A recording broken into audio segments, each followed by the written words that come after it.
One of the things I enjoyed most during my week in Phnom Penh was to get up early and take a walk with the monks, past the royal palace to Botham Park, a public space flanked by monasteries and cafes.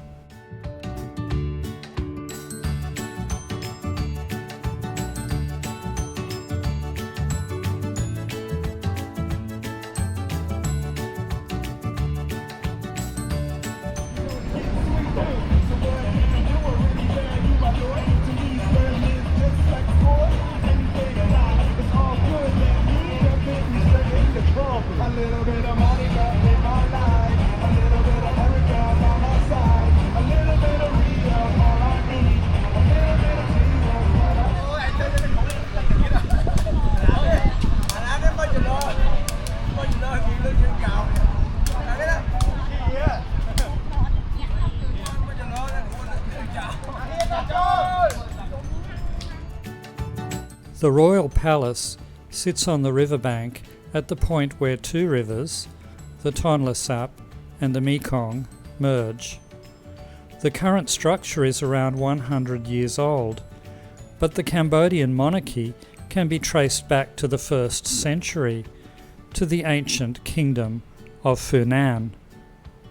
Behind the palace walls are official reception areas, the Silver Pagoda, and a museum, as well as the private residential villas of the King and the Queen Mother.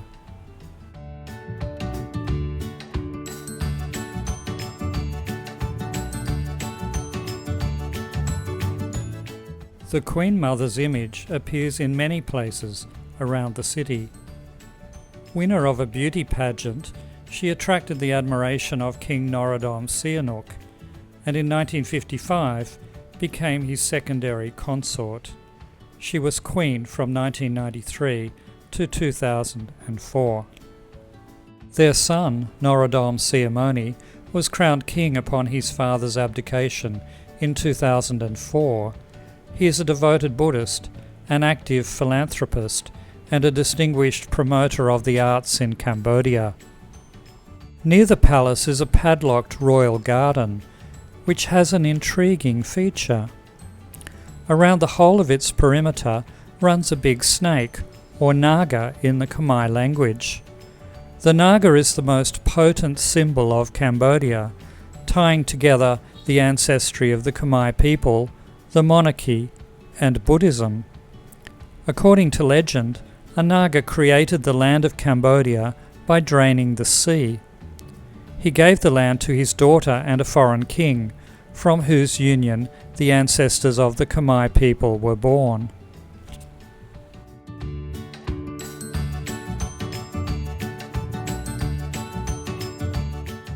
The naga is also a sacred animal in Hindu and Buddhist mythology. In one account, after the Buddha attained enlightenment, a 7-headed naga sheltered him from a storm that broke in the forest where he was meditating.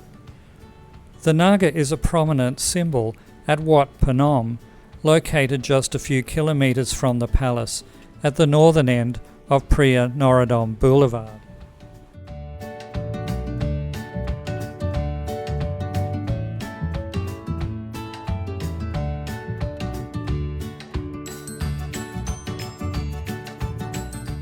The name Phnom Penh literally means Pen's Hill.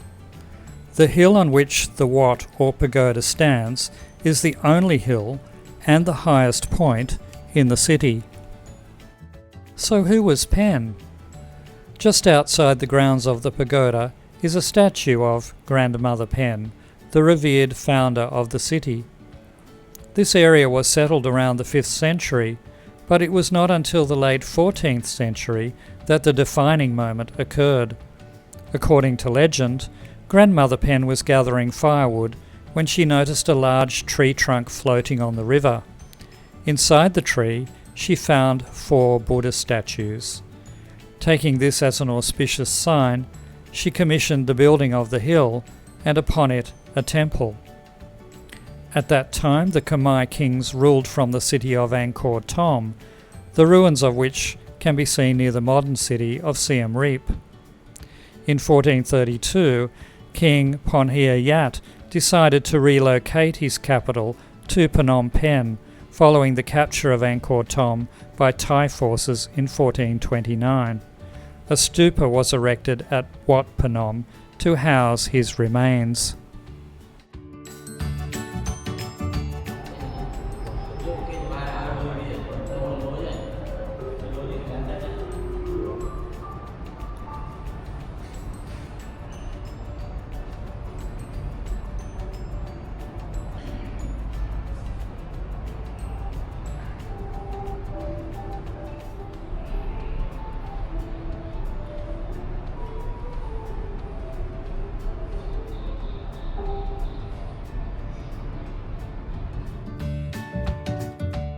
The murals covering the walls and ceiling represent stories of the Buddha's life and scenes from the Khmer version of the Sanskrit epic, the Ramayana.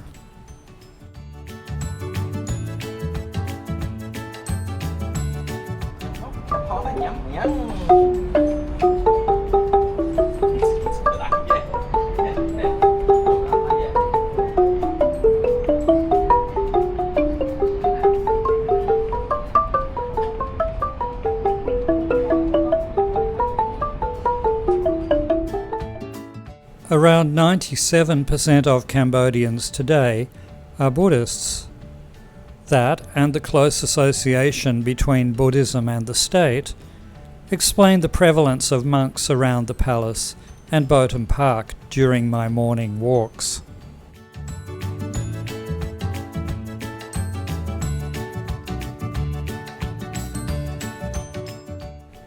The monuments in and near Botham Park commemorate key events and figures of recent times.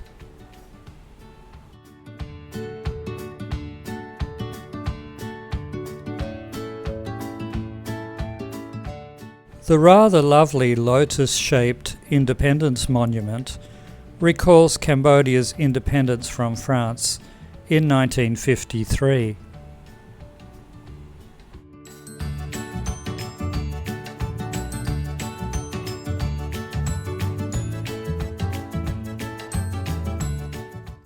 Behind the Independence Monument is the Norodom Sihanouk Monument, which honours the king and political leader who is credited with accomplishing Cambodia's independence.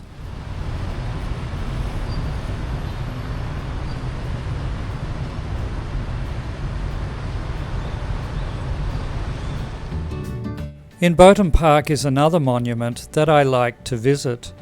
The Cambodia-Vietnam Friendship Monument commemorates a former alliance between the two countries. Vietnam played a key role in overthrowing the Khmer Rouge regime that ravaged Cambodia and its people in the 1970s. In 1979, the Khmer Rouge were expelled from Phnom Penh and the city was repopulated.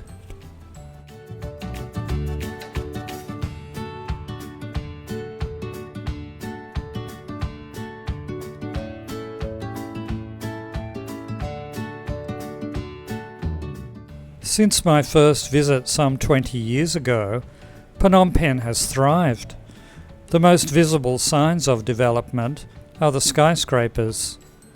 The public spaces I enjoyed each morning represent the core values and institutions that provide the ideological continuity and legitimacy that underpin this development.